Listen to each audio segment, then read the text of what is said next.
खुलुमबाय लोगोफोर, बयखौबो बड' एसएम आपडेटआव बरायबाय। आसा खालामो गासिबो मोजाङैनो दङ। दिनै नोंथांमोननि सेराव बर' रादाब लानानै फैबाय। अन्नानै भिडिअखौ जोबजासे नायलांदो। हराव अखा हाबाय थानानै लोगोफोर रादाबा एसे लेट जासिगोन, थेवबो आं नोंथांमोननि सेराव दिनै रादाबखौ लाबोबाय। गिबि रादाबाव दङ रायजोआव बांदों कर'ना भाइरासनि सन्देरनाया। बेनिखायनो आसाम सोरखारा कभिड-19नि थाखाय रायजोआव फिन आरोबाव गोदान गोख्रों बिथोनलाइ फोसावदों। बिथोनलाइयाव मख'दों दिनै 16 मेनिफ्राय रायजोनि गासै हाथाइ बाजार गला आरो फालांगि फसंथानफोरा फुंबिलि 11 रिंगानिफ्रायनो बन्द थागोन आरो सानजौफुनि 12 रिंगानिफ्राय फुंनि 5 रिंगासिम सुबुंफोरनि थांलाय फैलाय हान्थामेला बन्द, थामहिनबा कार्फिउ आयेन सोलिगोन। नैथि रादाबाव दङ आसाम सोरखारनि गोदानै मन्थ्रि बिबान मोननाय मानगोनां उर्खाव गोरा ब्रह्मआ गावनि मावख'आव जिरायबाय। बिथाङा मैयानिफ्राय गावनि मावख'आव जिरायना गावनि बिबान मोननाय दायित्वखौ मावनो साखाफारा जानायखौ नुनो मोन्दों। उर्खाव गोरा ब्रह्मआ आसाम सोरखारनि handloom and textile, Sayal conservation, welfare of land tribe backward classes बिफानाव बिबान मोननो हादों। थामथि रादाबाव दङ आसामनि बारग' गिबि मन्थ्रि सर्बानन्द सन'वालनि गारिया मैया हरखाबै जाब्रबथाय जादों। बारग' गिबि मन्थ्रिया डिब्रुगड़ फारसे मोनसे गोनां खामानि लाना दावबायदोंमोन। हरखाबै बकाकार रडआव डाम्पार गारिजों सौग्रावनायाव बे जाब्रबथाया जायो।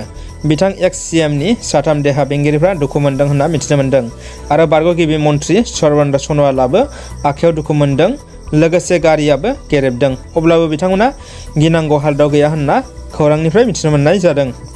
ब्रैथि रादाबाव दङ गिबि मन्थ्रि डक्टर हेमन्त बिश्व शर्माया दिग्बैयाव ग्रेनेड बेरफ्रुनाय जाथायाव खहा जानाय न'खरनो 5 लाख राङै अनसुंथाइ फोसावदों।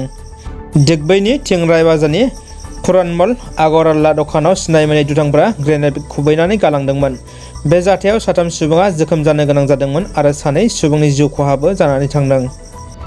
गोदान गिबि मन्थ्रि डक्टर हेमन्त बिश्व शर्मा बिथाङा जाथायसालियाव दावबायहैनानै नायबिजिरनायजों लोगोसे जिउ गोमाजानाय न'खराव थांनानै न'खरनि सोद्रोमाफोरखौबो खौरां लाहैदों।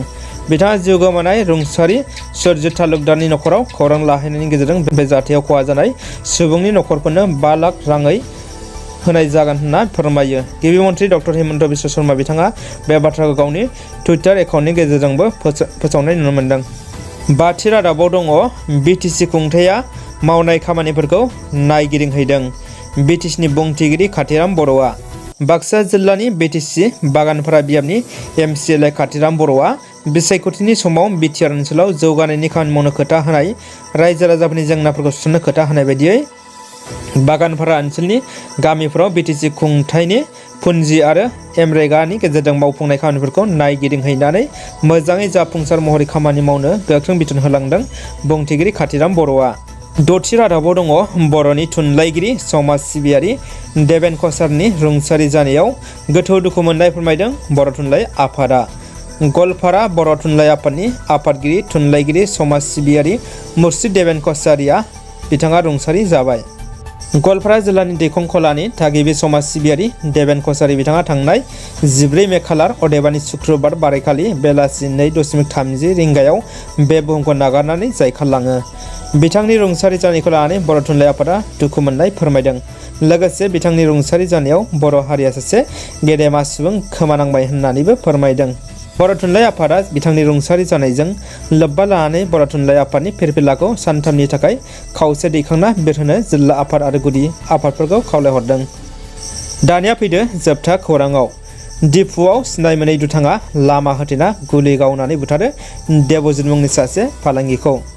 डिफु धोनसिरि लामानि हात्ति केम्पआव सासे लाइमोनखौ गुलि गावनानै बुथारदों। देबजित सिन्हा मुंनि सासे लाइमोनखौ गुलि गावनानै बुथारो सिनाय मोनै सेंग्राया। साखाथिनिफ्राय पिस्तलजों खर'आव गुलि गावनानै देबजित सिन्हाखौ बुथारो। मबाइल फालांगि देबजित सिन्हानि न'आ डिफु सहरनि सितलाबारियाव होननानै मिथिनो मोननाय जादों। दिनैनि रादाबा एसेनोसै लोगोफोर। अन्नानै भिडिअखौ लाइक कमेन्ट खालाम आरो लोगोफोरनो शेयार खालाम।